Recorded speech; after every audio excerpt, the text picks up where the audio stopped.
Baik. Pak Dubes, menurut Anda apa dampak positif dari adanya perjanjian perdagangan antara Swiss dan Indonesia dalam rangka perdagangan di kelapa sawit ini? Banyak dampaknya karena saya tadi yang paling mendasar dalam situasi saat ini, perjanjian ini bisa memberikan kesempatan kepada kedua belah pihak untuk memanfaatkan majunya perdagangan dan investasi. Karena di dalam perjanjian ini kesepakatan perdagangan dan kesepakatan untuk saling mendorong investasi itu didorong. Sehingga dengan demikian paling tidak ini kita bisa keluar dari krisis lah ya, dan juga bisa mendorong investasi. Yang kedua, saya kira kemudian untuk jangka panjang dan menengah atau menengah panjang, perjanjian ini memberikan banyak apa istilahnya perbaikan ya, karena perjanjian ini menyepakati misalnya kita boleh mengekspor sawit, tapi sawitnya harus sawit yang sustainable ya. Sustainable itu artinya yang ramah lingkungan. Sehingga dengan demikian isu-isu terhadap sustainability itu mengemuka dan menjadi bagian yang tidak terpisah dari perjanjian ini.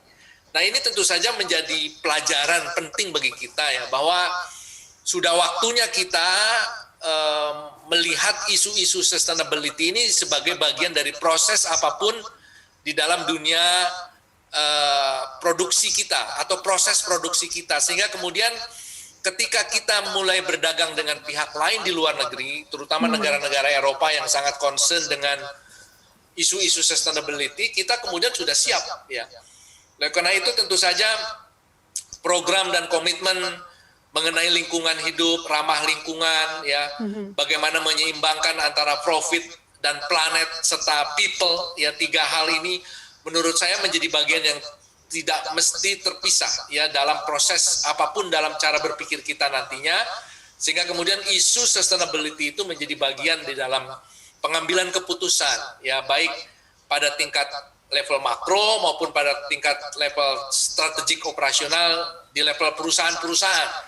Karena kalau kita ingin menjadi bagian dari perdagangan internasional, lah isu-isu ini harus kita tangani secara serius. Jadi ini saya kira juga membawa kita ke satu situasi tertentu, apalagi tuntutan pasca pandemik atau pasca krisis ini, pada situasi new normal ini, saya kira semakin banyak orang concern dengan isu-isu ramah lingkungan ini.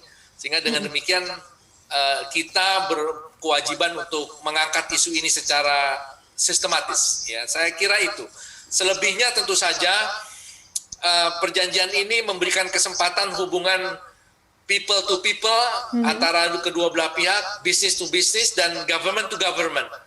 Nah, sebagai bagian dari perjanjian ini misalnya juga kita sepakati misalnya pemerintah Swiss membuka kesempatan untuk magang bagi 100 orang anak muda Indonesia misalnya pada tahun pertama, dan ini tentu saja angka ini akan terus berlanjut bertambah sesuai dengan kebutuhan.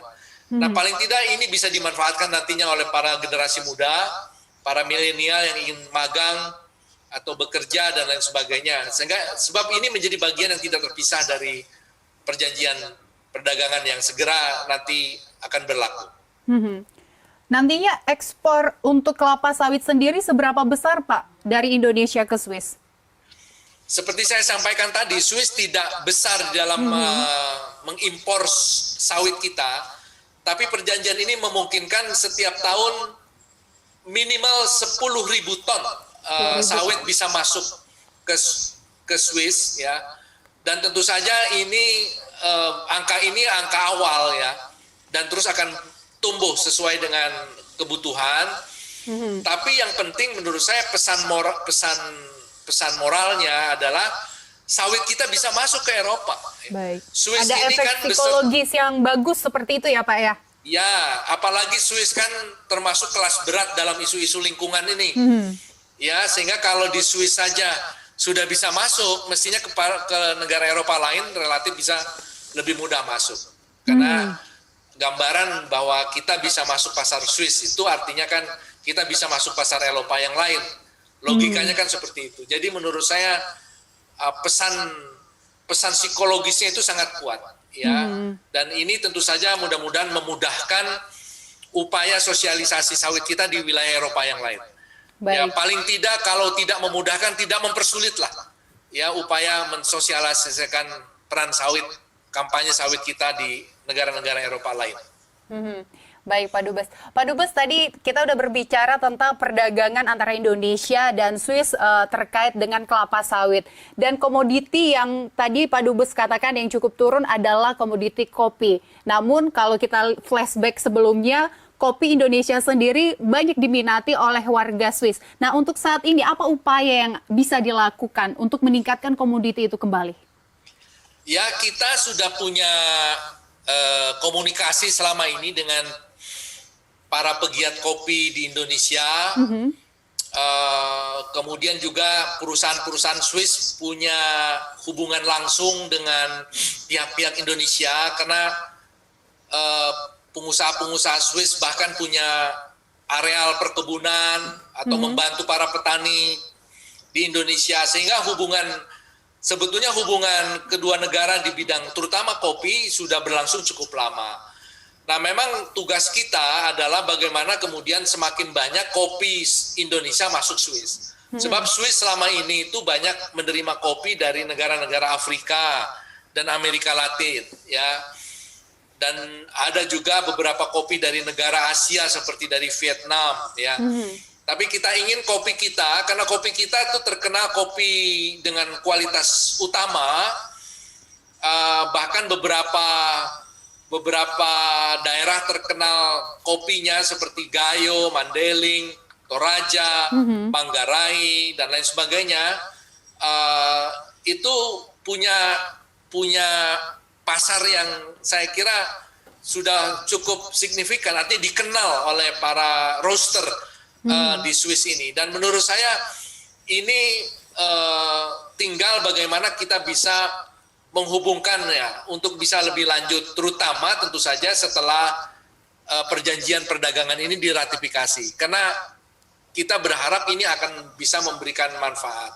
Oleh karena itu tentu saja hubungan bisnis to bisnis ini menurut saya menjadi penting, ya, karena agar informasi yang penting itu sangat diperlukan. Saya sering menerima pertanyaan dari petani kopi yang tidak tahu harus bertanya ke siapa gitu.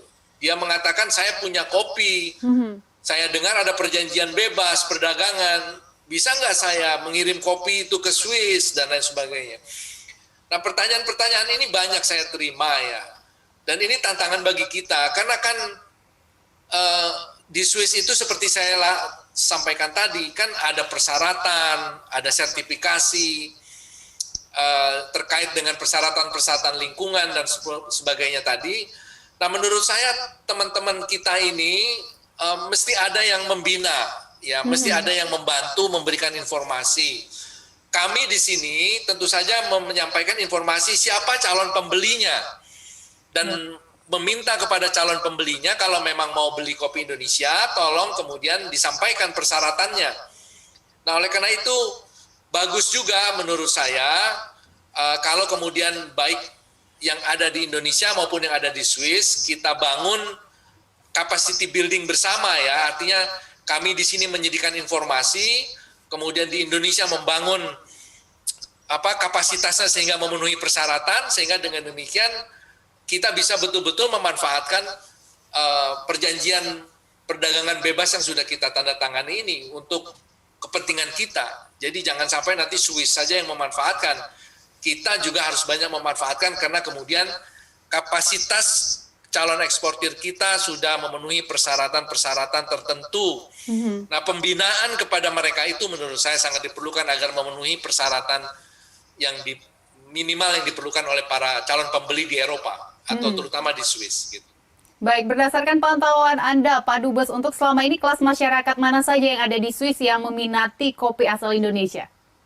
Kopi Indonesia dinikmati oleh kalangan menengah atas, ya, di Swiss ini. Karena relatifly harganya lebih tinggi dibandingkan dengan kopi-kopi murah lain yang datang dari negara Asia lain ataupun dari Afrika misalnya, ya.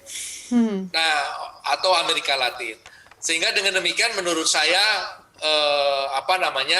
kopi-kopi kita ini karena sudah punya branded khusus ya di kalangan masyarakat Swiss itu sebagai kopi dengan kualitas tinggi, specialty kopi ya, dan kemudian dengan aroma yang sangat kuat. Ini dengan branded yang sudah terbentuk ini menurut saya kita bisa manfaatkan sepenuhnya ya, agar kemudian ini bisa betul-betul Swiss bisa banyak menampung kopi-kopi dari Indonesia. Swiss ini walaupun tidak punya kopi, tidak punya lahan kopi, kebun kopi, tapi tercatat sebagai pengekspor kopi terbesar di dunia. Karena dia terima kopi dari banyak negara, dia roast di sini, dia kasih merek label merek tertentu, dia jual keluar lagi. Sehingga kemudian nilai tambah yang terbentuk dari kopi saja menurut saya sangat tinggi. Dan itulah yang menurut saya kenapa kemudian Swiss menjadi salah satu negara pengekspor kopi terbesar walaupun tidak ada pohon kopi di sini ya. Tapi itulah kita tentu saja memanfaatkan ini brand image Swiss itu yang banyak kita dengar, Swiss quality, Swiss Sebab kalau sudah mendengar standar Swiss itu ya orang biasanya ya langsung confidence gitu ya. Jadi menurut saya kita harus manfaatkan ini sehingga kita bisa masuk ke Swiss, dari Swiss bisa kita jual ke tempat lain.